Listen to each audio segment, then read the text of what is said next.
All right.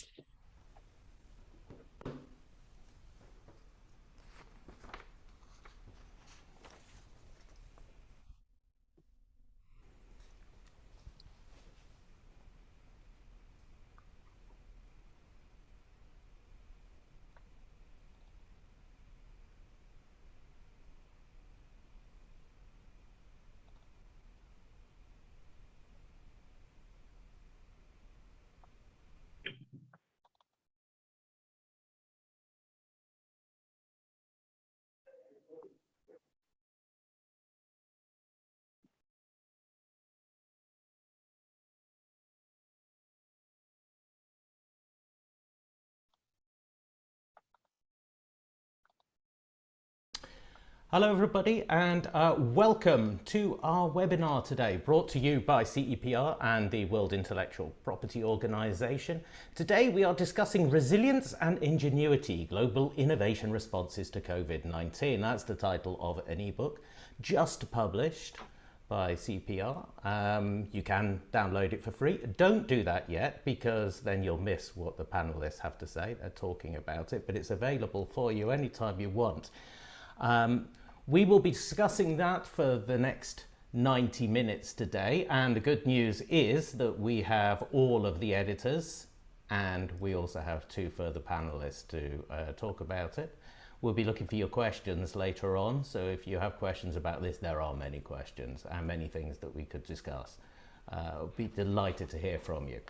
So what's going to be happening today? Well, the ebook is very broad in its scope, and it goes into a lot of depth. It is very diverse in its topics and for the authors, talking about the innovation response to the COVID-19 crisis. And we will not just be talking about the development of new drugs. There are all sorts of innovations, as I'm sure you're aware. This platform that we're using could arguably be one of them. So in a moment, then Carsten Fink, the chief economist for the World Intellectual Property Organization, will be presenting some of those conclusions from the ebook. His other editors today here with us are Jan Menier, the chief economist of the European Patent Office, Andrew Toole, the chief economist of the US Patent and Trademark Office, what is the collective noun for a group of chief economists, and Reinhilde Voigelers, professor at KU Leuven. Our commentators today who will be giving us their opinions on the topics that are raised: Jonathan Haskell from Imperial College and Bronwyn Hall from Berkeley. So if you want to ask questions, how do you do that? Look down at the bottom bar of the interface, and if you hover over that, you will see a little tab called Q&A. If you type your question into that, then it comes through to us. Now, my recommendation is you get your questions in early. What always happens in these events is that we get half a dozen really good questions through when there's only 30 seconds to go, and those questions never get asked. So if you have something on your mind, something you want to say, an opinion you want to give, please do. When you go there as well, you'll be able to see questions that other people have asked, and if you see one that you particularly like, please upvote it. The ones that are upvoted get to the top of the pile, and I will probably be asking those ones first to make sure that they are asked. If we don't discuss the thing that you come here to hear about and you haven't asked a question, well, that's your own fault. So please do take part in this. It's no good if you don't. So first of all, I would like to ask Carsten, welcome, and please, could you tell us a little bit more about what's in the ebook? Thank you very much.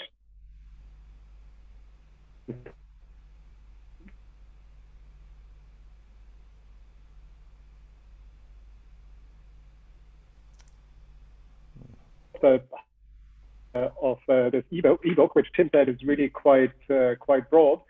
Let me maybe say one or two things about the origin of this ebook. We have amongst the economists who work in intellectual property offices around the world, we have a regular exchange, we compare notes, and of course, after the onset of the COVID-19 pandemic, there was a lot of interest among economists in how this would affect the intellectual property system, very narrowly defined, but of course, how it affects the innovation economy more broadly. And as time went on, at some point, I think we realized there's a rich story out there that many economists have put together, especially at the national level.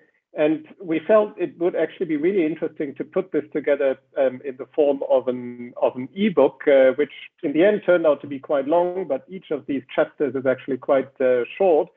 And we're extremely grateful for CEPR of having supported that idea. We, of course, then broadened it.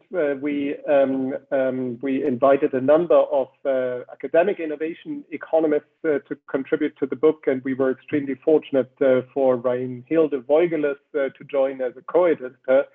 So most of the chapters started to come in early this spring, and over the last 3 months, I think every week we had an interesting Zoom chat amongst the editors where we discussed them and where we try to distill some of the key findings coming out of that. And I think that was a very fruitful process that I enjoyed very much, and I would like to thank my co-editors for. Let me start with a presentation for which I need to share my screen. There we go. So, all right. So the broad topic we're addressing, of course, is how the COVID-19 crisis has affected the global innovation landscape. And of course, when we think about innovation and COVID-19, we have the vaccines in mind. I think it's no secret to anyone that innovation really was at the center of addressing this crisis. But in this ebook, we are asking a much broader question, which is how did the innovation system cope in the wake of this crisis, which not only was a public health crisis, it was in many ways also a really big economic crisis. And just as other industries were in one way or another affected by this crisis, we are essentially looking at the complex innovation system as a whole and ask how it coped against this shock. And we're asking that by looking at the different parts of the world. And we are essentially asking that by looking at different innovation stakeholders, different parts of the innovation ecosystem, against the background of the evidence that we put together. We then ask essentially what are the takeaways for policy. So this is essentially the broad objective of the ebook. Let me show you a picture of the table of contents of the ebook. The ebook is divided into 2 different parts. The first part really reviews what happens in different parts of the world. We start with a global overview, which we at WIPO contributed, and then there are chapters that provide national views, and we really have the major economies here. We have the United States, we have Canada, we also have Brazil from the Western Hemisphere. In Europe, we have a contribution from the EPO that looks at the European picture. And we also have a number of chapters from Asia, chapters that cover the response in Singapore, in China, the Republic of Korea, in Japan, and also in Australia. So it doesn't cover all of the economies in the world, but I think some of the major origins of innovation that exist out there. The second part of the ebook then zooms into different parts of the innovation ecosystem. There's a contribution that looks into how SMEs were affected and specifically their use of digital technologies. There's a contribution that looks at the response among academic scientists specific to the US. There's really interesting contribution that looks at how attention in medical research shifted as a result of the onset of the COVID-19 pandemic. A chapter that looks at how clinical trials have evolved in light of the pandemic. Reinhilde has a really interesting chapter that tells the story of the messenger RNA vaccine. And then we have 3 chapters that look into the performance of the creative economy, one specific from the United States, and another one that looks at the changes in online consumption behavior in the United Kingdom, and then evidence that my colleagues here at WIPO, Alexander Kunz and Matthias Sali, contributed based on data on the income of self-employed artists in Germany. So a really rich set of contributions. Clearly doesn't tell the whole story, but I think tells very important facets of the COVID-19 response. Before I present to you some slides on the evidence, let me just say a few words at the outset about the nature of the COVID-19 crisis, and also how this crisis really differed from previous economic crises that we have encountered.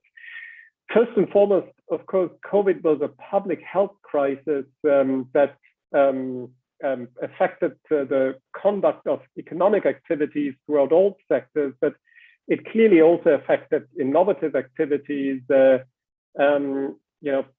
Social distancing measures had an important impact on the research enterprise, especially where research takes place in laboratories. And that is something that in a way was new compared to previous crises. Then the COVID-19 shock was a relatively big economic shock. In fact, it was, if you look at the IMF global GDP figures, it was the biggest economic downturn since World War II.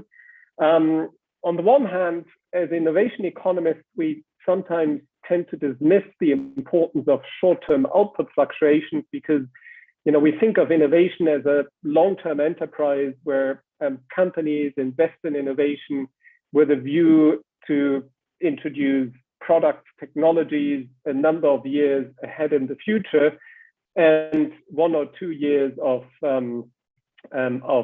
declining output should in principle not matter much. But we know from prior crises that in fact the short term matters in many ways.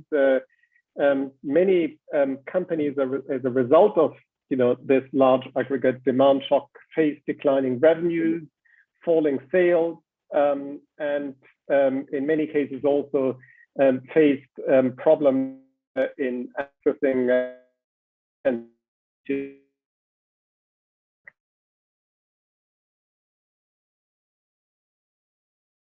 overall monetary easing, low interest rates, policies that kept companies afloat. But notwithstanding these policy support packages, there was an important aggregate demand shock that many companies had to deal with. The final important aspect of this crisis was that it led to a radical shift in the demand for new technologies, quite evidently, of course, healthcare technologies, but also all the digital technologies that essentially opened the door for keeping the workplace open. And in that regard, the COVID-19 crisis maybe has some similarity to what happened in World War II, where that crisis was an important catalyst, for example, in the development of antibiotics. And many would argue that the World War II crisis was in fact, the foundation for many of the innovation policies that flourished in the period after the World War. Now, in contributions of the book,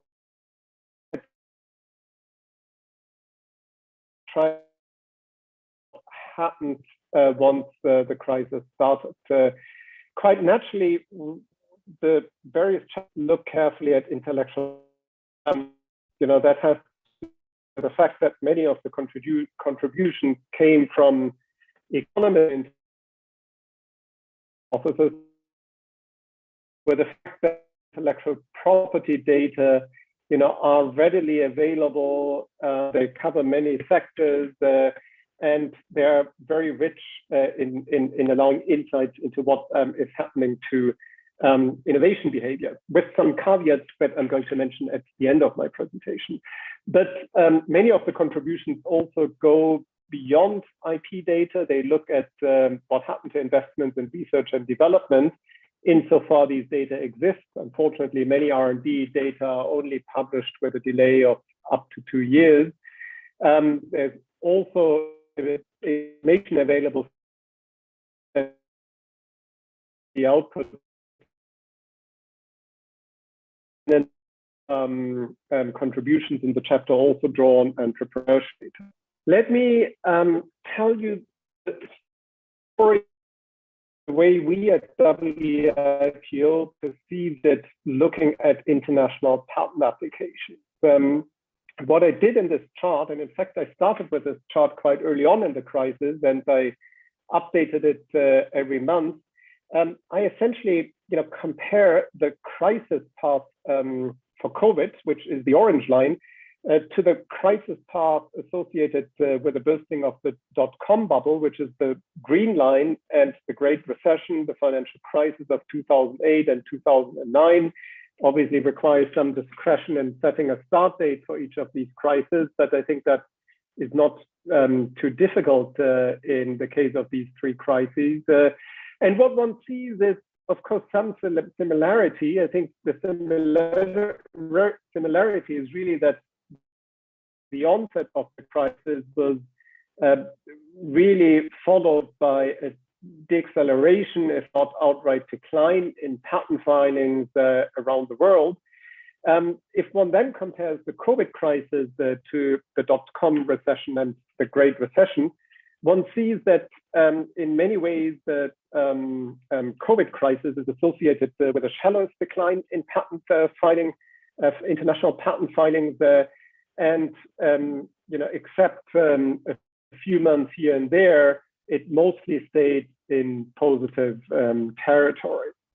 Now, in the eBook, we characterize this as sort of the resilience in the patent response. And it's not something that we only see at the global level. It's also something that we see in many national contexts. Not in all of them, but I would say in the majority of national contexts. So what is the explanation for that? I think one thing, China and somewhat less so the Republic of Korea,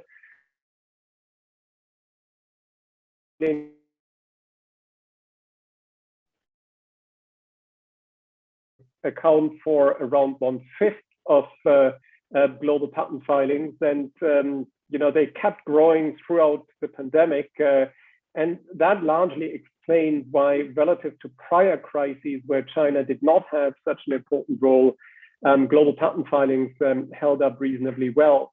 I would argue, however, that this can't be the only explanation, because in light of the decline in global GDP that we saw in the COVID crisis, compared, for example, to the Great Recession, we should have expected a steeper decline, which we did not see. I think that there are other factors that explain the relative resilience.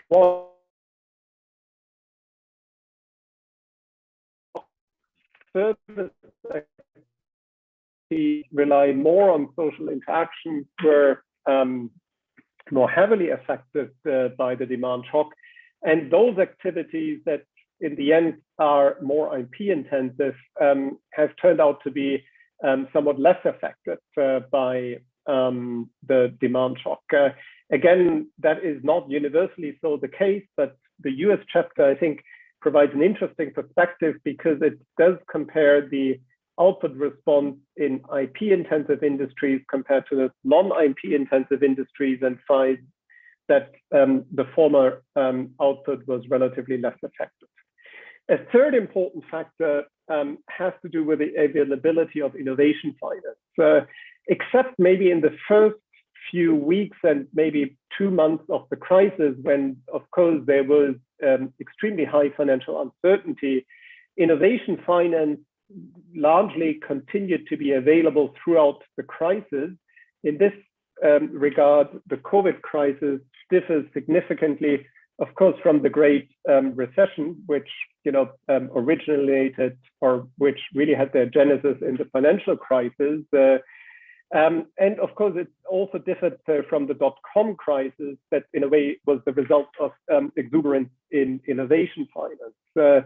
What is quite remarkable is that not only was innovation finance, not only did it continue to be available in the course of the crisis, it actually boomed in 2021.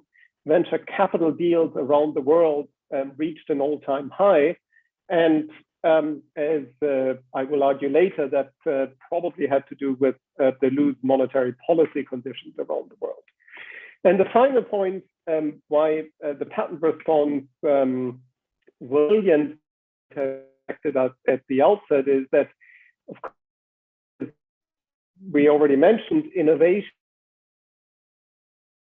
to the crisis itself.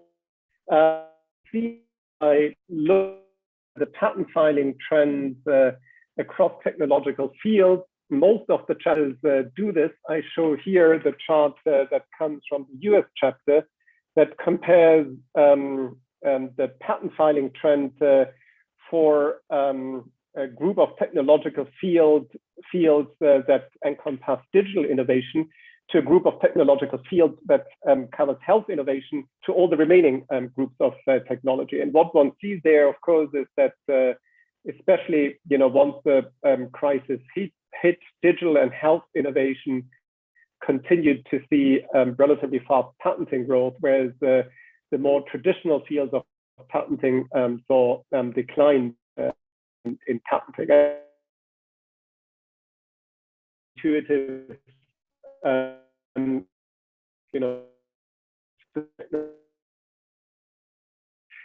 things that we sort of argued a bit is, was it really such a dramatic shift, or was it more or less a continuation of a trend already started before the crisis? And I think we came to the conclusion that many health-related fields, and certainly fields like digital communication, computer technologies, already saw fast growth before the crisis, and the crisis clearly accelerated that trend. But it was not such a dramatic shift if one sort of looks at maybe a trend that goes back further into history. The second form of intellectual property that the various chapters look quite carefully at is trademark filings. Here I show you the picture for international trademark applications. These are essentially the trademark applications where the applicants want to protect their brand name outside their home jurisdictions. Historically, what we've seen with trademark applications is that they correlate the closest to the business cycle. There's some economists who even argued that trademark applications are sort of a lead indicator of the business cycle. And now that we actually may be heading into an economic downturn, we actually see that over the last 2 months or so, trademark applications seem to have reacted to that. But leaving that aside, again, what is remarkable, looking at the trend since of this year, COVID crisis to the prior crisis, is that at first there was a similar response. We saw a decline in trademark applications, but it was essentially limited to the weeks or at most 2 or 3 months following the onset of the crisis. But then trademark applications stabilized, and then quite remarkably, 12 months into the crisis, it really started at the beginning of 2021, and some national offices it even started earlier. We saw this tremendous boom in international trademark applications, hitting at some point growth of 30%, if one looks at moving average monthly growth. And that turned out to be the fastest growth in trademark filings since the 2000s, and quite surprising given, in a sense, the depth of the economic downturn. Now, what explains this? This entrepreneurship wave plays in 2021. And I think in the meantime, we have only start filing. I think, this comes from data on startups that you would find in the book, but, in the meantime, also, the Economist magazine, the Financial Times have written about this. I think this is a phenomenon that has gained relatively widespread appreciation now. While ultimately it was driven by the recovery in economic output, it was also more fundamentally driven by the pandemic's disruption and the accelerated adoption of digital technologies. We, of course, analyzed what were the nature of the trademarks that drove this trademark boom in 2021. And to the best that we can essentially break down these trademark figures, it is quite clear that really the accelerated adoption of digital technologies and the drive towards e-commerce played an important role there. This is not something that we only see at the international level. This is really something particularly struck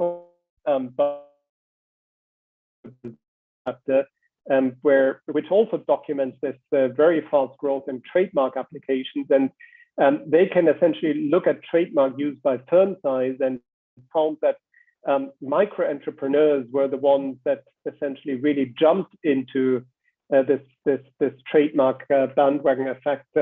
And many of the users were really first-time users of the system, which is a sign of entrepreneurial activity. Reinhilde found out that there's actually an intriguing parallel to the Spanish flu of more than 100 years ago, which similarly in the second phase of the pandemic saw a quite significant increase in startup activity, at least to the extent that one can document that with data. And I think the common thread here seems to be that disruption creates opportunities, and essentially entrepreneurs who are willing to take the risk despite the ongoing health pandemic get rewarded by that. Despite this sort of entrepreneurship wave that we've seen around the world, we also have evidence that essentially not everyone benefited from that to the same extent. There's a chapter in the eBook that looks at the response of small and medium-sized enterprises in the United States and Europe. And what it documents is essentially a picture of exacerbating inequality.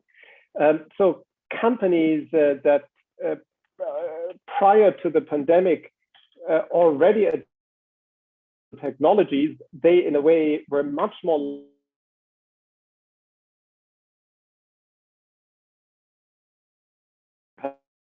to come of the digital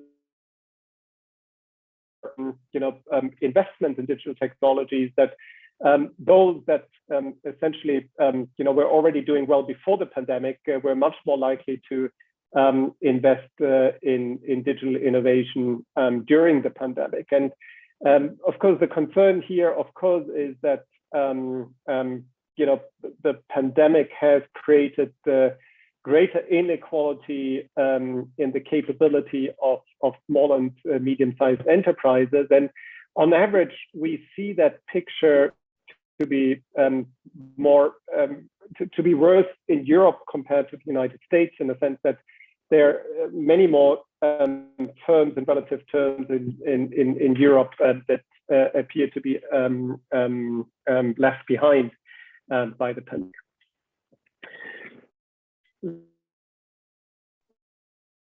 Of the eBook that looks at the impact of specific parts of the innovation ecosystem. I'm just going to focus here a little bit on the impact in the science sector, a few words about the responses in the biomedical innovation ecosystem, and one or two words about the fallout in the creative economy. far as the academic research enterprise goes, there's very interesting evidence coming from Kyle Myers, who contributed this chapter, based on survey evidence that shows that there really has been a decline by researchers in the time they spend on now is documented essentially across researchers and across fields of study. But if one breaks this down, one does see that essentially, on average, female researchers tend to be more heavily affected than male researchers, and researchers with children tend to be more heavily affected than researchers without children. I think all of that, of course, is intuitive, and I think many of us who lived through the pandemic and who had childcare responsibility can essentially attest to what it meant to operate, during lockdown measures and continue to be professionally active across fields of study. And I guess again, I think that is quite intuitive. We see fields of study where physical interaction and physical presence seem to be really essential for research fields such as biology and chemistry to be much more heavily affected to fields where it seems much more feasible to essentially be active, in the home office, fields like mathematics, statistics, computer science, and economics. But even there, we do see a decline in the time spent on research. So overall, I think, and on the scientific research enterprise. Regarding the responses in the biomedical innovation ecosystem, there is an interesting chapter that essentially looks at how attention towards medical research shifted as a result of the onset of the COVID-19 pandemic. The chapter uses so-called alt metrics, metrics that essentially, capture the take-up of new research papers by the general public and by different communities, more specialized communities and general communities. And it clearly documents just a huge increase in attention to COVID-19 research. And I think, we all experienced this. I think we all became sort of hobby epidemiologists, in the course of the COVID-19 crisis. I think the really serious question behind this is, first of all, to what extent that may have led to a diversion, in a sense that non-COVID-19 research was crowded out, and to what extent, first of all, that was a problem or is a problem going forward. And there are signs of such crowding out effects. You could argue that, in a sense, maybe all of that was justified given just the immense public health challenge that COVID-19 posed. But of course, going forward, there is a question as to how scientific funding in the biomedical field, should be allocated in light of the global public health burden.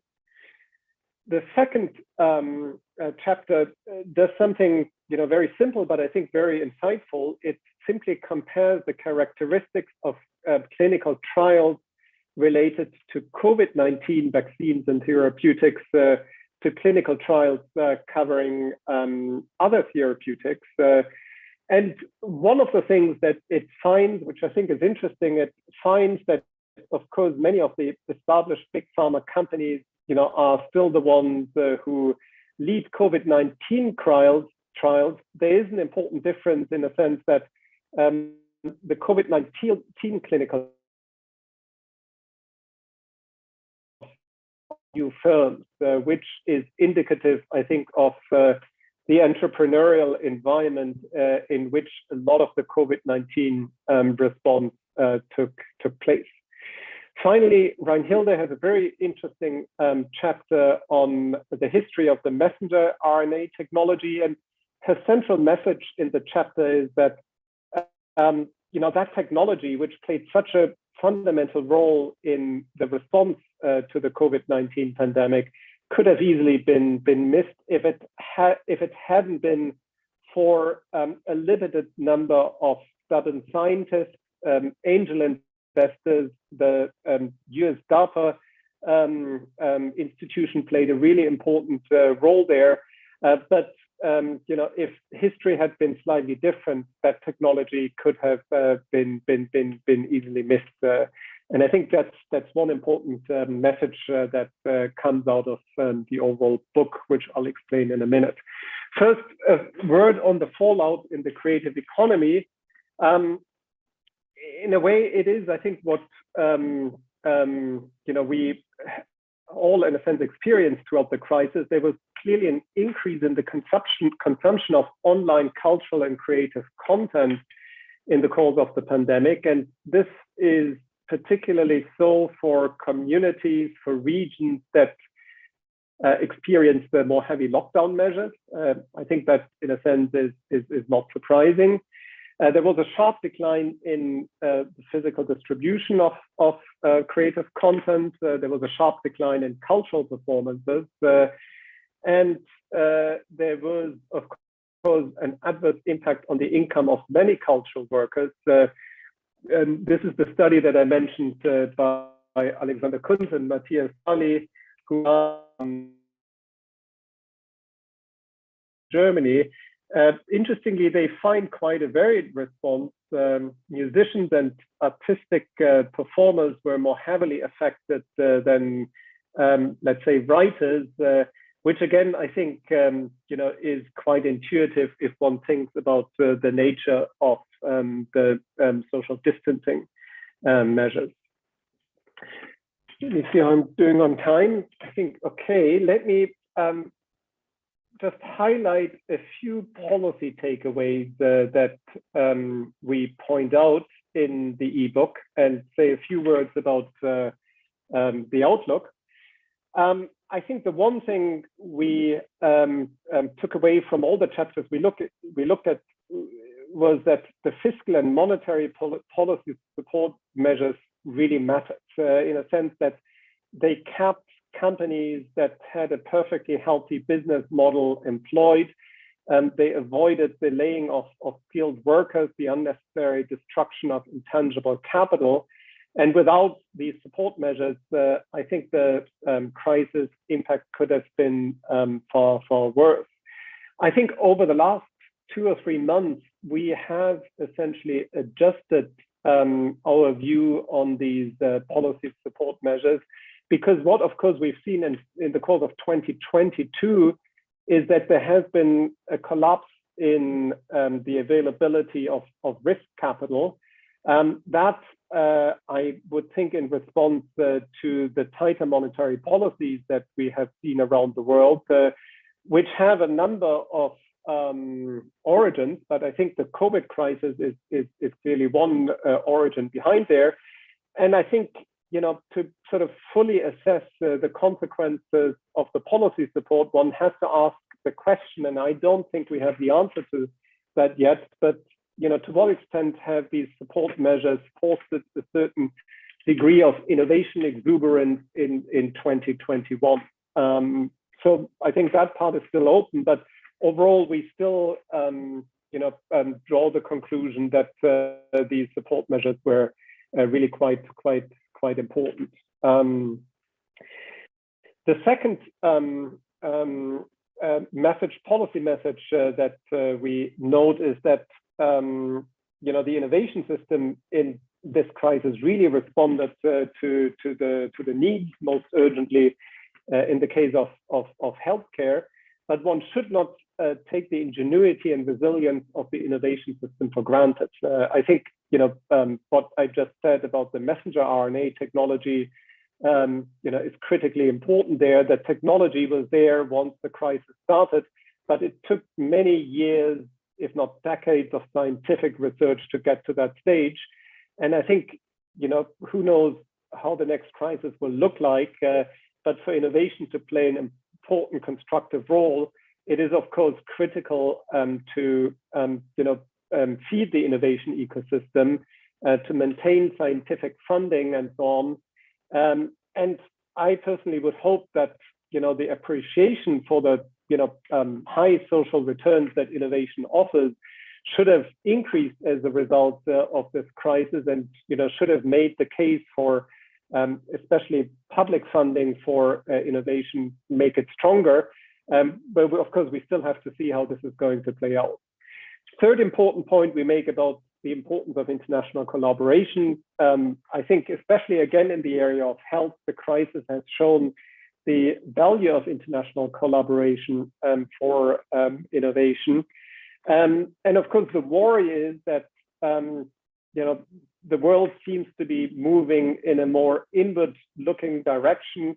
I think in many regions around the world, policymakers now emphasize industrial policies to make sure that they're not dependent on global supply chains.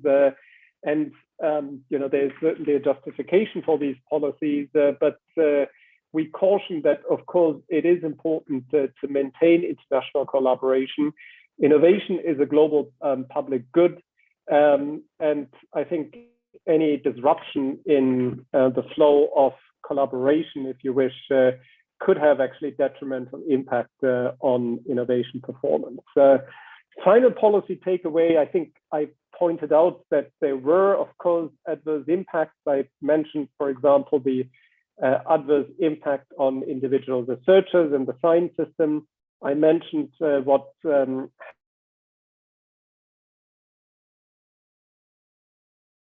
this digital bandwagon, jumped onto the digital bandwagon. And I think going forward, I think this is something important for policymakers to address.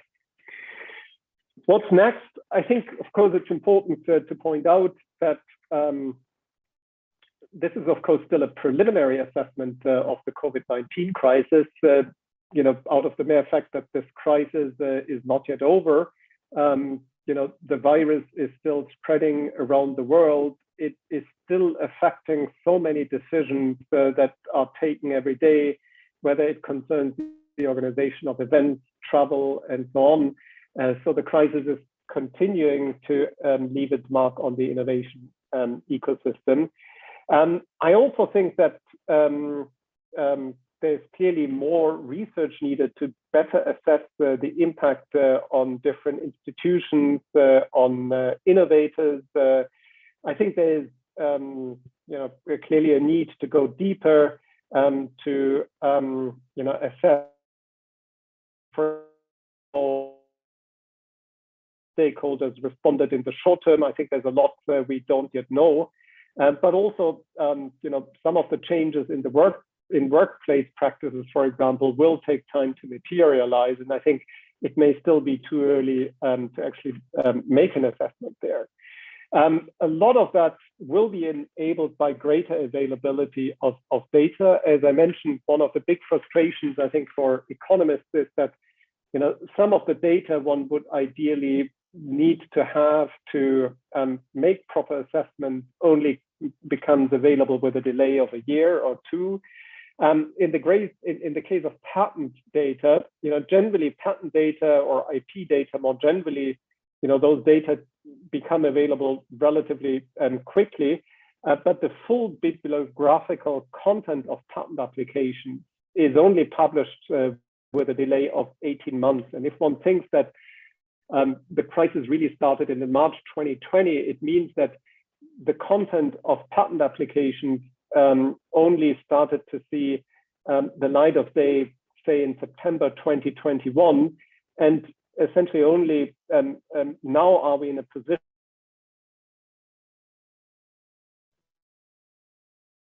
for different inventors reacted as a result of the onset of the crisis, how collaboration amongst different innovating entities evolved, how international collaboration evolved, how the gender gap fared during the crisis. So I'm sure there will be a lot more studies coming online in the course of the next months and years, simply because more and more data will become available. And I think it's important because there's still a lot that I think needs to be better understood in this context.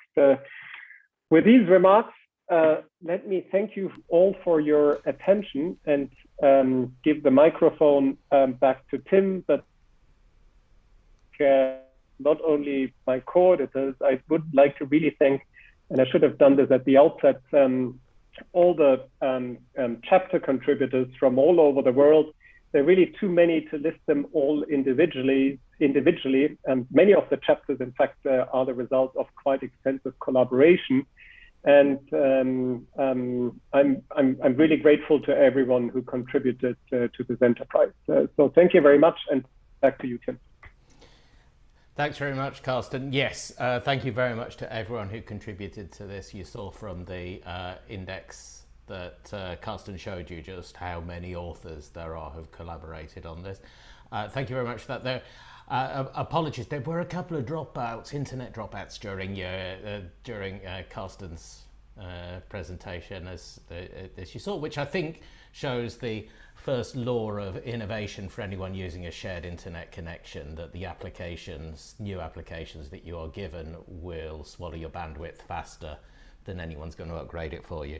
Thank you very much for that, Carsten. But I would like to now move on to Jonathan Haskell, for your thoughts on the ebook and innovation during COVID-19 in general. Jonathan.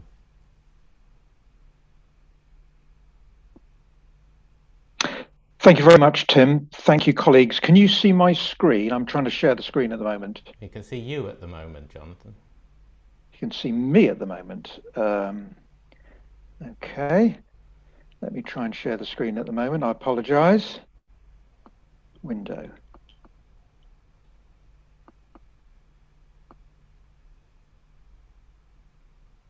Can you see the screen now? Yes, we can. Thank you very much. Right, sorry about that. Let me try and make that in Slido. Let me see if that is that any okay, I've got a second screen here which is not helping. Is that any better? It's not in the presentation mode, but we can definitely Tim, read can the you see slides. this? I apologize. This seems to be the best I can do. So look, apologies for that. So look, I enjoyed this book very much, and congratulations to all the authors for getting all of this together. So here are a few remarks on my side, and I've now gone to the next slide. Tim, is the next slide showing, just so I can check? It's not actually. No, we still have your title slide. Okay, so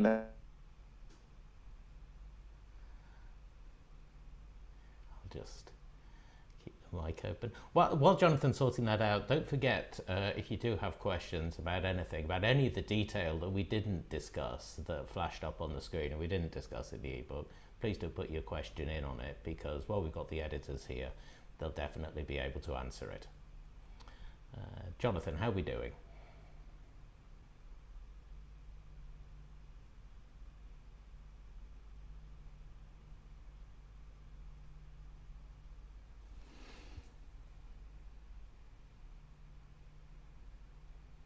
We also seem to be having a bit of internet trouble with you, Jonathan. I wonder if it would, at this point, it might be better to go to Bronwyn first, and then to Jonathan second. I don't think that would make, I don't think that would break anything, will it? As long as you're ready, Bronwyn, are you there?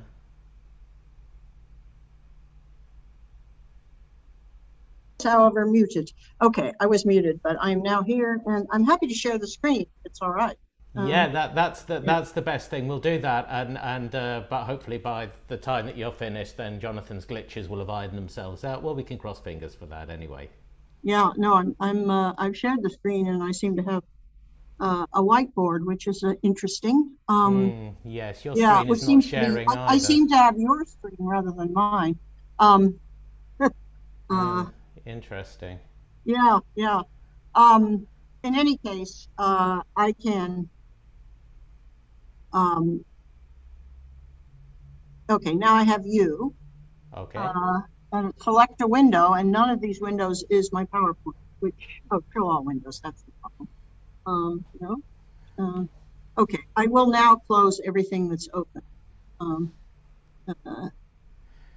And that may help. This, as I pointed out at the beginning, Zoom was one of the innovations that we all got to. Well, and of course, what happened with Zoom was that they immediately had to respond with the correction of a series of problems, security problems. I remember this. Yeah. So there was a lot of innovation that happened to Zoom after everybody started using it. Yeah. No, I'm mystified because I have PowerPoint open and PowerPoint is not showing. So let's try this. No, try.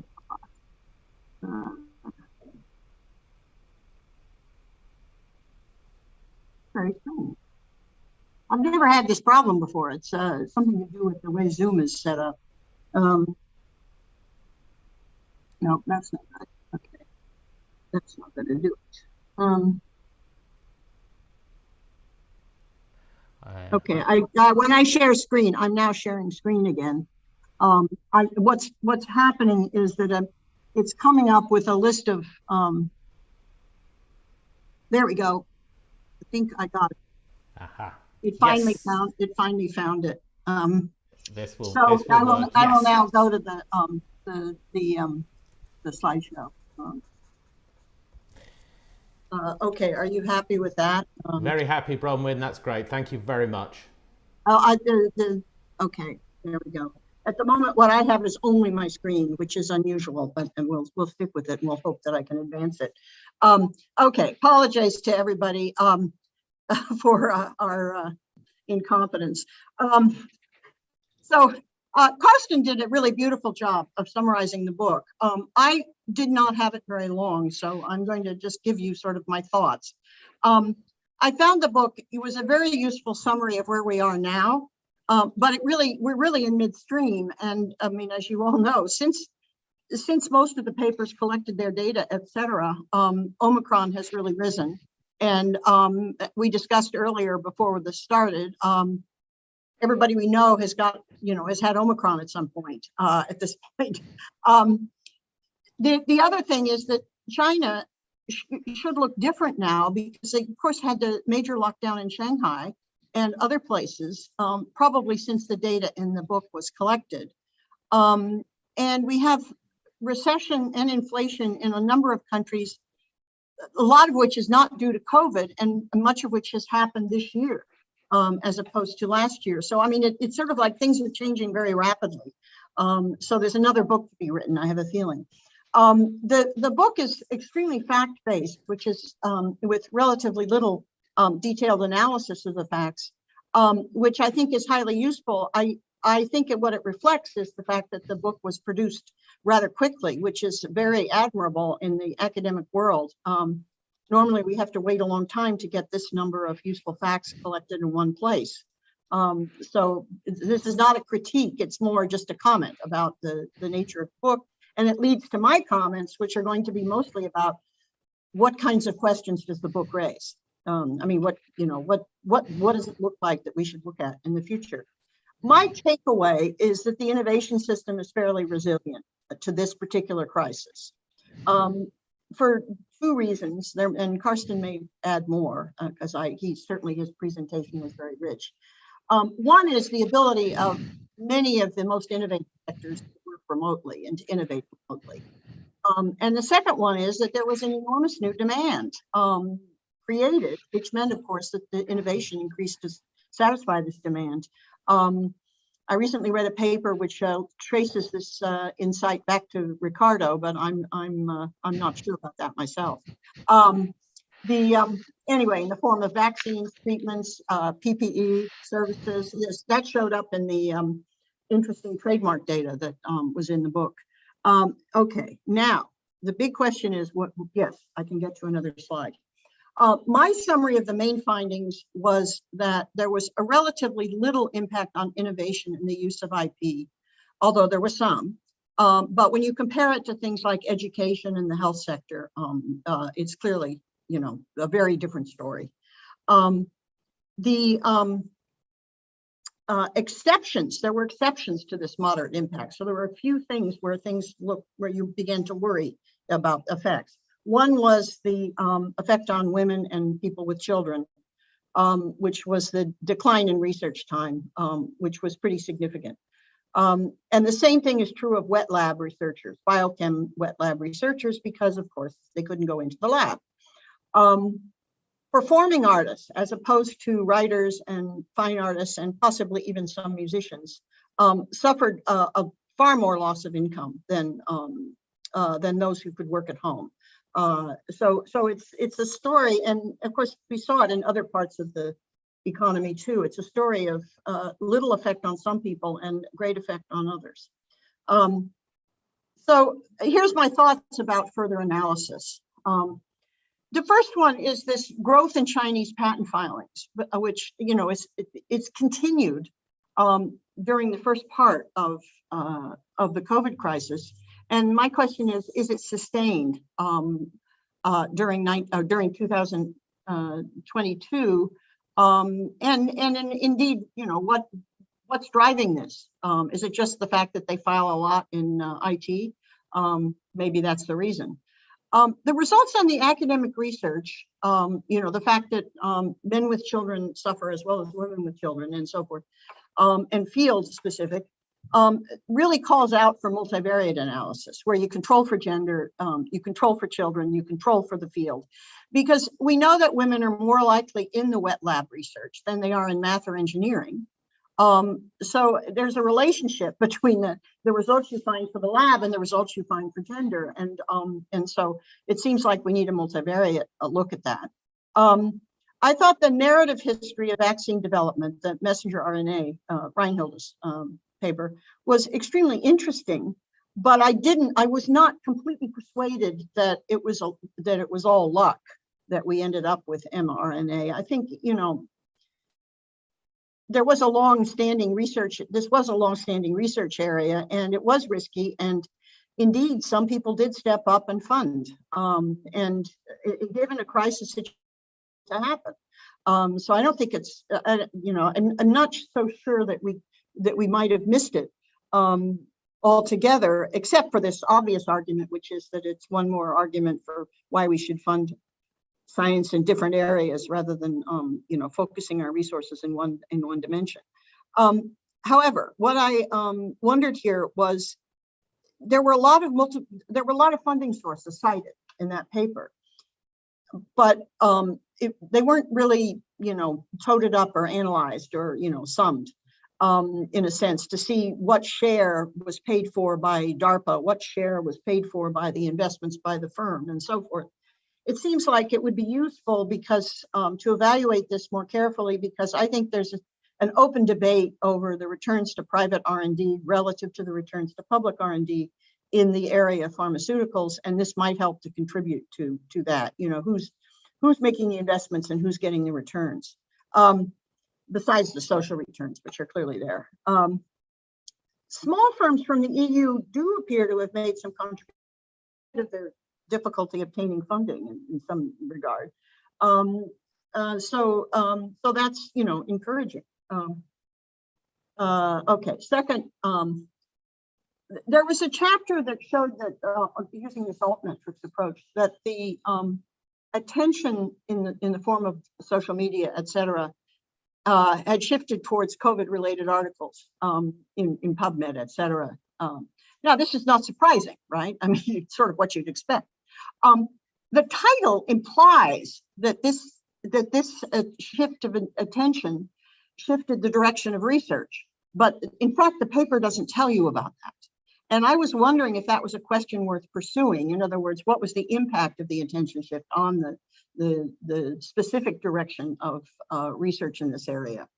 The clinical trials chapter pointed out the variation in government funding across countries and suggested in the chapter itself that it might be useful to use this variation in government funding to say something about effectiveness or best practice in encouraging innovation in an area that is clearly a public good area.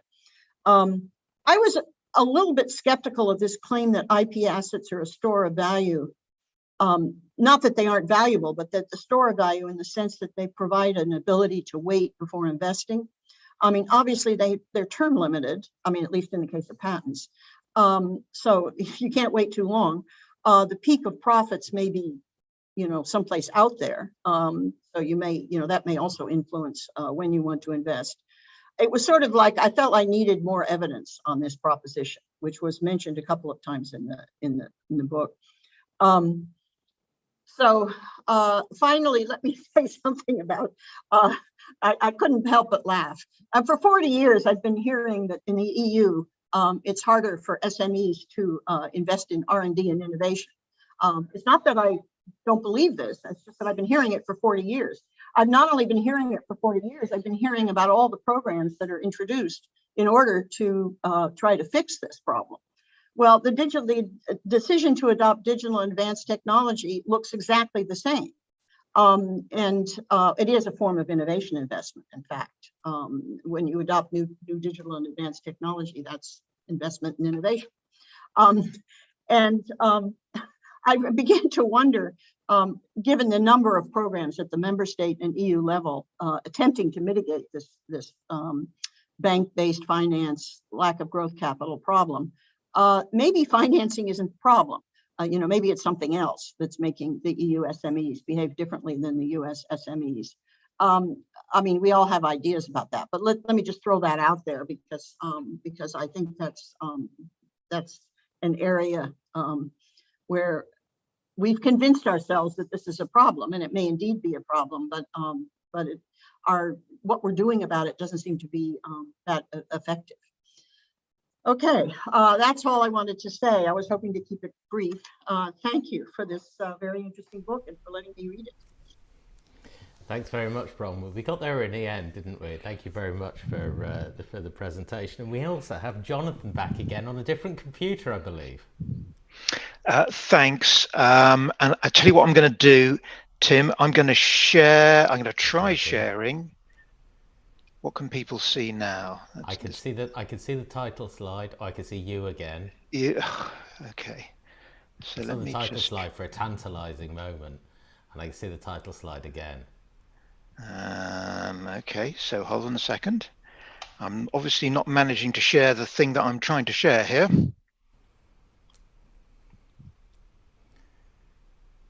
For what else you have up on your screen. We don't want to see anything confidential. So Tim, I'm sorry. What can you see? I'm clicking on. I can see your title slide again. If I go like this, is that the next slide? Yes. That goes to the Brilliant. next slide. Okay, well. So this is a PDF, so I'm going to stick to this. Many apologies, everybody. Please bear with me on this. I apologize.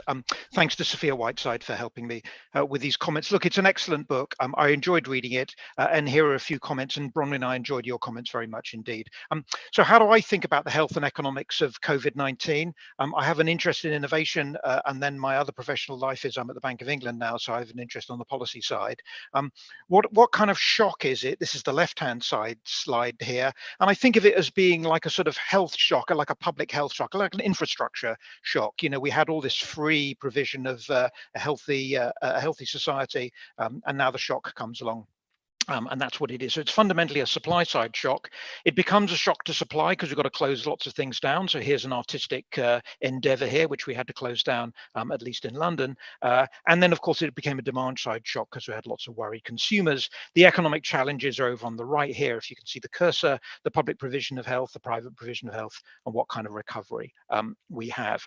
Now, I think it's important to remind ourselves of the economy before the vaccine. So I hope you can see that title slide. Let me just say a couple of things, thanks Tim, on that. The first thing is, this is my favorite diagram from Texas. The red line tells you that when Texas locked down, guess what? People stopped going out to restaurants. This is data from Open Table. And during the lockdown, again, if the cursor is pointing, which I hope you can see, nobody went out to restaurants. And then the lockdown was ended, political pressure and so forth. Everybody started going to restaurants. And guess what happened? Here's the blue line. This is the infection rate. So it's worth remembering that before we had the vaccine, All that happened is we locked down, then we released again, the infection rate went back up, and then we had to lock down back again. That's what happened in Texas here. So that's the first thing to remember. The second thing to remember is, may I echo what everybody said, which is Reinhilde Vogel has a brilliant chapter, just emphasizing how uncertain the new vaccine was. I hadn't realized, but Reinhilde's chapter tells us that pre-COVID, it's 4 big companies had 90% of the vaccine market. And you'd think, right, 4 big companies, they must know what the hell they're doing. This is what we want, big, multinationals sharing lots of information to all be good things. Typically, it takes 10 years to develop a vaccine. And it turned out, to spoil Reinhilde's chapter, so I apologize for everybody who hasn't read the chapter yet, that it turned out that actually of these big 4, only one was successful, namely Pfizer, and they had to get together, as Bronwyn was just saying, with a small European firm called BioNTech. So there was an enormous amount of uncertainty around the vaccine. The other thing that there was, of course, was a parade of experts, incredibly expert doctors, full of terrific advice about how to avoid this. So here's a great expert here who purveyed advice on I'm not even going to try to pronounce that. Somebody else can, a proper doctor can tell me how to pronounce that. This was the anti-malarial drug, which this great expert here decided was a good idea. So that was the landscape beforehand. So what questions were there? I'll be quick about this. The macro background, at least from the job where I sit at the Bank of England, is slow productivity growth and a low real interest rate. The effects of COVID then are on the supply side and the demand side, disruption to goods and production. I think there's an issue around long COVID and labor supply, but also innovation related productivity growth, innovation and productivity growth and so forth, and working from home as a change in the sort of sectoral demand, and on the demand side, pent up demand and demand rotation. What does theory tell us about all of this? Well, theory in some ways is not all that helpful. So models of innovation spending with irreversibility and uncertainty. If profits are more variable, firms might innovate more because they've got more opportunities. On the other hand, if information is more uncertain, they might innovate less because of the option value of waiting. Crowding in and crowding out, maybe public investment crowds in private investment. Bronwyn, of course, is the great expert on this. Maybe the supply of scientists is upward sloping, so there might be some crowding out. Macro policy cuts in lending rate might have less effect on these intangible investments because of depreciation rates. It might have more effect because of balance sheet effects. And working from home might be more or less flexible and efficient. So it's difficult there. Now, what about productivity? In the short run, I think it's important to say that what's driving productivity, at least in the UK, are massive restructuring effects. So the big effect on productivity in the UK in the early lockdown was this huge fall, which is this light blue line at the bottom here, in productivity within firms, offset by a huge increase in productivity between firms, as at least in the UK, we shut down all the low productivity sectors. So as far as productivity is concerned, that short-term effect is what's driving that. In the more medium term, we've got quarterly data on intellectual property investment by firms. And here I think is a real puzzle. This very top line, which the cursor is pointing to now up on the top right, is intellectual property investment as a la national accounts in the US, which is steaming ahead over the pandemic. These various other lines here are European, and here are the various different countries, echoing Bronwyn's observation that somehow or other we don't feel we're getting any of that right. What about the medium term? How do we think about all of this? Firms are going to need to invest in innovation. So what kind of innovation investment do these affected sectors make? You'll not be surprised, I'll make the following plea. If we look at R&D is terribly concentrated in the manufacturing industry. Yet the firms who are affected are the non-manufacturing firms, wholesale, retail, transport, accommodation, and footwear. And they are, of course, they're doing much more Corrado, Holton, and Stickles style intangible investments on software and training and branding. So I'm very happy that the authors have rightly looked at other forms of investment besides just R&D and science. I'll just skip ahead into some takeaways from the book and just go through this. So fascinating, and Carsten talked about this in his overview. Did COVID speed or slow innovation? Not quite clear. The patent filings depend upon China. It does seem to me, it seems that some evidence about a speed up in trademarks. Since Carsten went through that, I won't repeat all of that. What kinds of innovation? Again, very interesting to look at non-scientific innovation around trademarks. I thought the chapter on European Patent Office applications was interesting. Electrical engineering is zooming up. Poor old mechanical engineering is falling. Is that evidence of crowding out? In the South Korea, there was evidence of organizational innovation, mixed evidence on teams and remote working, and broader innovation, as I just mentioned before, than pharma. And I like Joel Wodefogel's chapter 16 about the demand for books and the demand for cinema and so on. Bronwyn mentioned this as well, so I'll be brief here. The responsiveness by size, it seemed like that somehow or other it's the small firms in the EU who are kind of less able to respond to this than the US firms, and that harks back to the diagram that I was talking about earlier on with those differential responses. Let me spend a little bit of time, if I may, Tim, and this is my second last slide, on some broader issues about the sort of the interface between the public and the private sector. So apologies for this rather busy slide, but let me walk you through this. So one thing which I think is very interesting, there is a woman called Kate Bingham. There's a picture of her on the top right here. She was the leader of the UK vaccine task force. The UK was a fast mover here. We were the leaders in Europe on procurement. She's given a series of very interesting lectures about what the lessons are of the COVID pandemic for that. A number of issues. Firstly, of course, government involvement was crucial to quick production. But of course, economists are too fast to say, oh, there's a bit of a market failure, governments have got to get involved. What was the nitty gritty and the details of that government involvement? A couple of things taken from some of what she's talked about, which I think may be reflected in the book and might be a source of things to study. The first thing is that conventional government contracting out selects the lowest bid, selects the cheapest bid, and basically wants people to go away and build the motorway or build the airport or build the water pipe or something like that and come back in 5 years' time when you've finished. This was completely the reverse of that. One needed active involvement. Secondly, the COVID needed the absorption of risk. There were the British government made a whole series of upfront payments. It made payments even though there was no we didn't know whether those vaccines would work out or not. Again, Reinhilde discussed this in her chapter.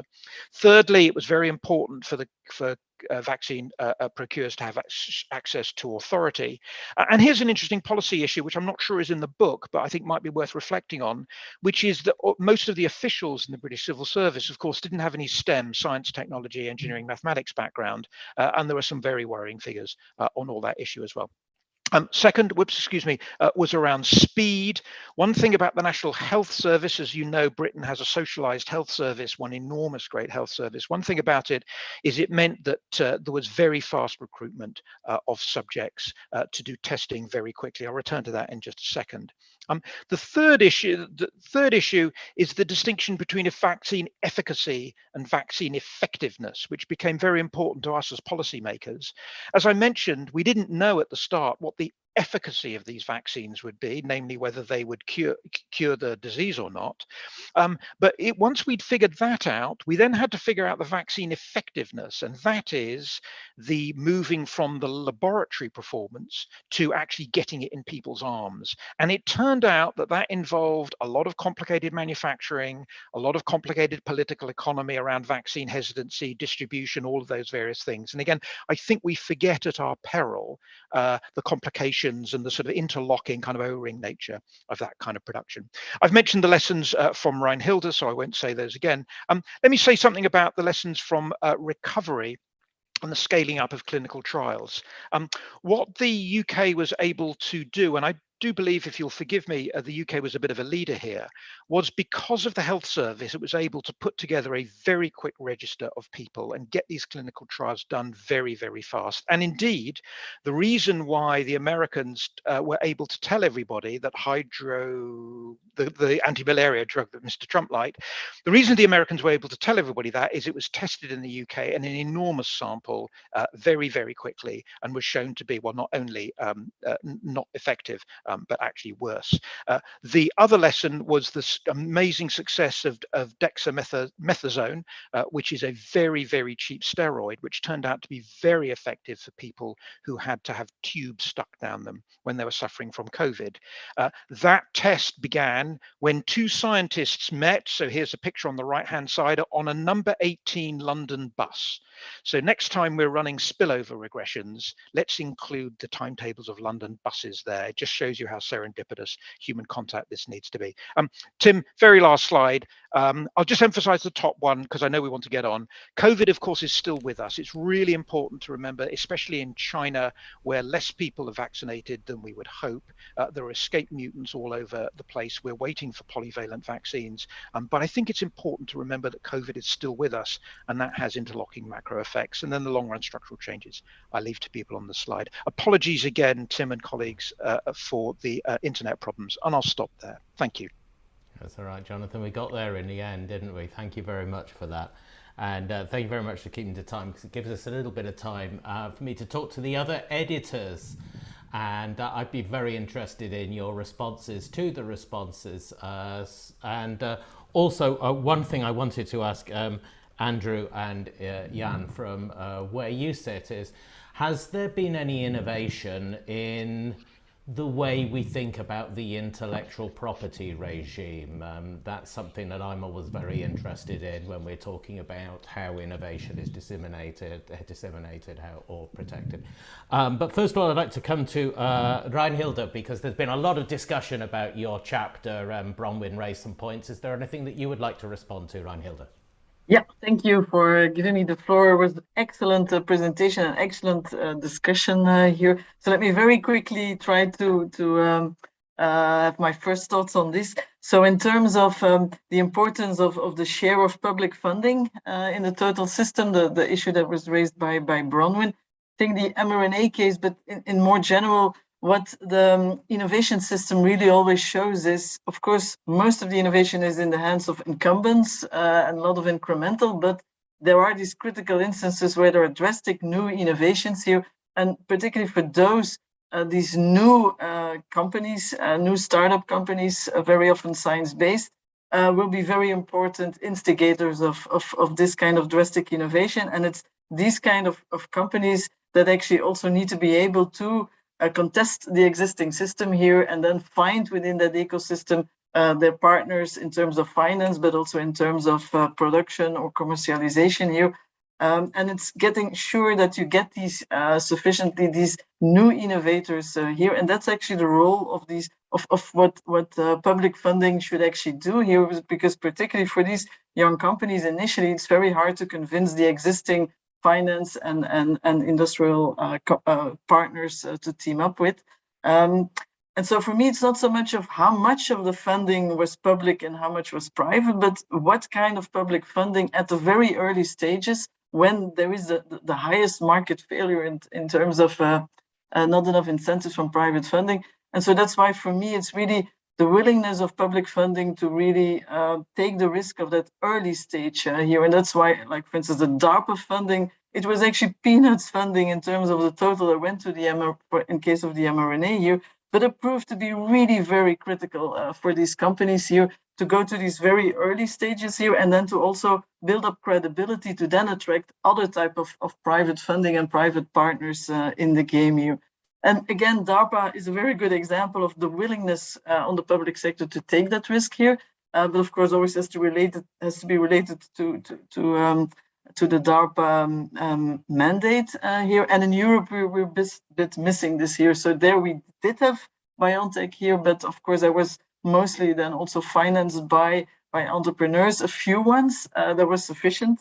But still, I mean, can we rely next time on having the same kind of view? So I would like to have a much fatter and more robust ecosystem where these initial companies are sufficiently supported in the early risk stage here, such that then also in later stages they can team up with the incumbent partners here, like we saw with BioNTech and Pfizer here. And for these young companies to be able to play that game in the ecosystem here, it's not only access to finance, but I think also IP is very important here. So these companies really need very strong and reliable IP here, because that's a major asset that they can use in negotiations with financiers and with other companies here. And that's why we need to be very careful with this instrument here, making sure that we if we want to restrict the IP exclusive rights here, to ensure enough diffusion of these innovations here, we have to make sure that that doesn't jeopardize the position of these young companies here, and has to be compensated with enough public support here as well. But I also like Jonathan's story also in terms of how much other instruments besides than just subsidies here. Also the importance of public procurement, I think, is very important, like you mentioned here. But for public procurement, it really has to be not just short-term, trying to get as much possible out, because you also need to include the public procurement as an incentive to compensate for the high risk and the innovation as well here. And the same for other instruments like improving clinical trials here. Definitely we can use, again, digital technologies, big data to improve also the clinical trial process itself here. So to avoid that this becomes a strong or an even stronger barrier to entry for young companies here. So in that respect, I think we need to look at the whole policy mix here, but making sure that that's sufficiently risk-taking here for the initial stages here, to make sure that we have an ecosystem where young companies can actually also contest the innovation ecosystem of the incumbent firms, and be in a fair collaborative mode with these large incumbent firms here, so that we can exploit all the comparative advantages of each of these parts of the system. Let me just clarify what I was trying to ask, because I don't think it, because I completely agree with you. We could have a long discussion on the way in which pharma research is financed, or research and development is financed, development being the expensive part. It was more that I was looking for justification for. There's a constant critique of the large pharmas on the grounds that they're earning very high returns from their investments. And I was more looking for a way in which we could, possibly shed some light on that, using the spread of returns to investments from public and private. Because what you said exactly was true, which is there's a very small amount going in. The real cost comes in the development, in the clinical trials, and that is often done by large firms. In fact, I would argue in this case that the signal of what we needed was so strong that small firms, at least in the US, should have found it possible to be financed. The important thing is the risky scientific research that went on before because of SARS. I mean, there was a long history of this because of the SARS, which had turned out not to be a pandemic, and so forth. So that's what I was trying to get at, was this justifying the in some sense, the handing the intellectual property to the firm rather than to the government, which, I think I sort of waffle on this, but I suspect that it's probably important in order to get the commercialization to fully take effect. And so forth. So that's what I was thinking about. Guys, I have to move on because I want to hear from Andrew and Jan as well. But there's plenty of more in this debate, isn't there? Andrew, I'd like to hear your thoughts about the discussion we've had so far. Well, thank you very much, Tim. First of all, I just want to say thank you to Bronwyn and Jonathan for very excellent comments. Karsten's overview was very thorough, and I think it really gave a good flavor for what the book's about. When I looked at all the chapter contributions and when we discussed them, I was just struck by the fascinating variety across the different parts of the world. So there's real heterogeneity in the different treatments of the chapters. So some talk about policies that were put in place to try to combat the COVID crisis, and others focus just on really tracing the data, as Bronwyn was saying, kind of the fact-based approach. And I just think there's very fascinating heterogeneity, and there's a lot for people to really dig into there, whether it's for Brazil or South Korea, China, the United States, and so forth. When Bronwyn was talking about the IP as assets, I think she's highlighted a really important point, and that is that we don't have enough evidence right now, either in the academic world or in the policy world, to really fortify the argument that we can use IP as a store of value. But there are many different reasons, at least theoretically, to expect that. And so one way I think we can really expand our understanding is to focus more on licensing and sales, understand the nature of those markets, how thick are they, how do buyers and sellers find each other, to what degree are these transactions really taking place. I think this is a very important area that's under-researched and not well understood. So I do agree that we need a lot more in that area. So thank you for that comment, Bronwyn. I would just say just a couple other things very quickly. We didn't, in the US chapter and other chapters, not all of them, but other chapters, didn't focus primarily on what the IP offices have done in response to COVID to try to facilitate, patenting and trademarking. And many things took place. The USPTO had many different policies that they deferred payments on different aspects of the patent examination and maintenance fees. They had an accelerated examination program for COVID-19 related things. There was a partnership, or Patents for Partnership website stood up to try to bring people together, to work together, to collaborate, to further advance our understanding of different vaccine options. So the offices around the world did do several important things. That perhaps that goes to what you were saying, Tim. What did it change about the IP environment? The laws didn't change so much, but the offices tried to respond. I would just say that the other thing that struck me when I looked across the chapters was and we talked about it, Bronwyn's talked about it, Jonathan talked about it, and Reinhilde just did, but the importance of financing. If we don't have money, we cannot keep our innovation ecosystem running. So the fact that there was a lot more financing to support innovation, obviously in the health sector, but more broadly as well, that was critical in my personal view about keeping the innovation ecosystem really functioning. The other thing is flexibility in work environments. I think this is a fascinating area that's going to bring a lot of research coming in the next, it's already starting and it's going to keep on going. What kind of flexibilities are there in the work environment? It turns out that our STEM and our knowledge workers are more flexible. They can work, as we might expect, from home more easily than other types of jobs. But the types of flexibility and how employers handle the different work needs of their employees is going to be an interesting area. The other thing I just wanted to mention is the capacity, right? If we're at full capacity in our innovation ecosystem, so to speak, we get hit by a shock. Where are we going to give? Where is it going to give? So perhaps there should be some excess capacity. I know that in the area of vaccines, prior to this COVID crisis, there's been a large debate about superbugs and whether we have the ability to offset with the drugs, and we do enough investment, the capacity for antivirals and so and antibacterials. So was an issue even before the crisis. So I think capacity is something we should think about in our innovation ecosystem. And I'll stop there. Thank you, Tim. Thanks very much, Andrew. Jan, you've been very patient, and now I have to say to you, Jan, would you like to give the final comments of our webinar and respond to some of the issues that have been raised today? Sure, sure. Thank you, Tim, and with pleasure. So I would like also to start by thanking the authors and my colleagues, co-editors, as well as Bronwyn and Jonathan for the excellent comments today.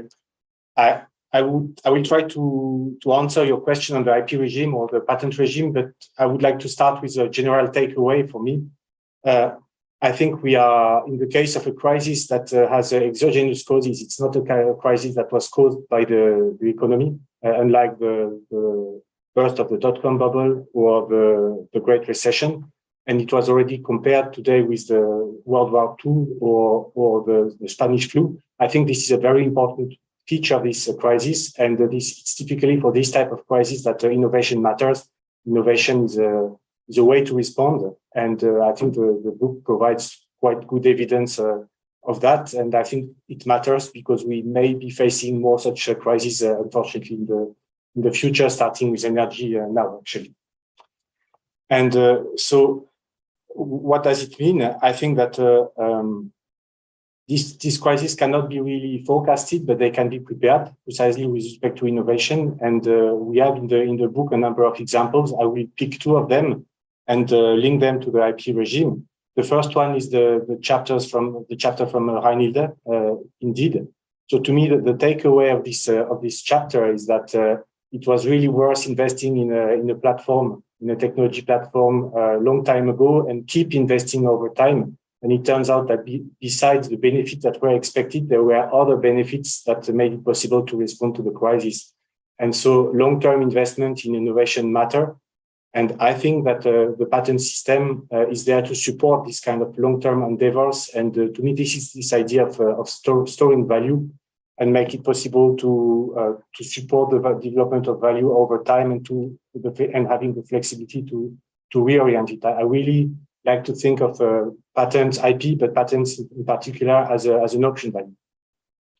So that's an important takeaway. And the other one is the chapter on SMEs in the US and in Europe. And to me, the main result of this chapter is to show that those SMEs, those small businesses that were already active in implementing innovation, in developing innovation, were also better able to adapt to the crisis and to go on in that direction. So that's the main takeaway in Europe as well as in the US. And indeed, I would not emphasize too much the difference between the US and Europe in terms of the resilience of the SMEs. We are looking at one of the most a sector of excellence of the US economy. So yes, there's a leader of the US in that sector clearly. And we know that the US ecosystem is more mature, but the European one is maturing.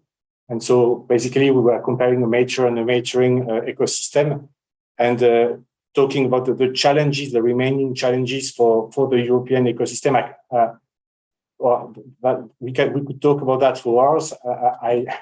My view on that from also the surveys that we carry out is that a big difference is that the US is a large integrated market, and in Europe we have many national markets, and it's difficult to scale up. It's more difficult to scale up in those many markets.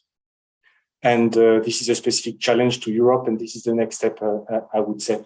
And that leads me to the patent system from a European perspective. So I have to say that in a few months we will have a unitary patent. So it will not solve everything, but it will definitely help scale up technology, patented technology in the EU. And as mentioned by Andy, there are more generally many disruptions that occurred in the IP system and the patent system over the past years. Actually, we were envisaging at the moment to include chapters on that, but it's so vast that it would deserve a specific book. Let me cite one actually from the perspective of the EPO. So I mentioned the unitary patent that is coming. Like Andy mentioned, we had various measures, but we basically, the fundamental thing to me is that we went digital. We went fully digital. And that's a dramatic change. And that's not only a change inside the office, but it's also a change for our users. And to give you just one example, now we have digital oral proceedings, meaning that an SME, precisely an SME entrepreneur, can take part in the oral proceeding without traveling to The Hague or to Munich, which he would not have done or she would not have done practically. And so that's a dramatic change. That makes the IP system, the patent system, much more accessible to the public all over Europe, and I think all over the world, and that's an excellent development that will last, and another demonstration of the innovation response to the crisis. I will stop there. Thanks. Thank you very much, Jan. And we all have to stop there, I'm afraid, because we are out of time. And thank you very much to all of you who came to our webinar today. We hope you got what you wanted from it. But thank you also for the editors for putting together this ebook. It is great, actually. And thank you very much to Bronwyn and Jonathan for your comments on it. Go away and download it now. In the you can see that in the chat there is a link for it. If you want to do it the old-fashioned way by going to voxeu.org, it's not hard to find, free download.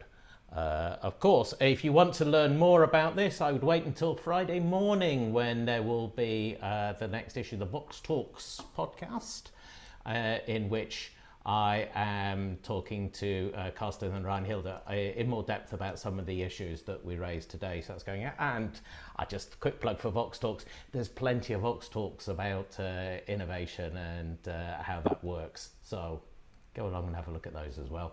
Thank you to everyone. Thank you to everyone behind the scenes who put this on. Now we have to say goodbye, and we hope we'll see you soon on our next webinar. But until then, from CEPR, goodbye. Thank you. Goodbye.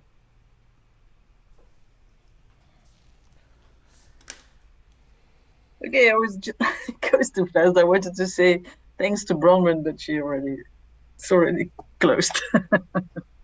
Yep. Oh, I'm still here, but I'm muted. All right. Okay, Bronwyn, great comments. So thanks a lot. And I hope I'll see you in Boston. I definitely hope we're both in Boston. Yeah. Are you there all week? Yes, all week. Yeah. And I'll try to bring Paula. Yeah. Yeah, we'll see. Anyway, give her my best. Yeah. Okay. And you enjoy Munich. Say hello to Dina. Yeah.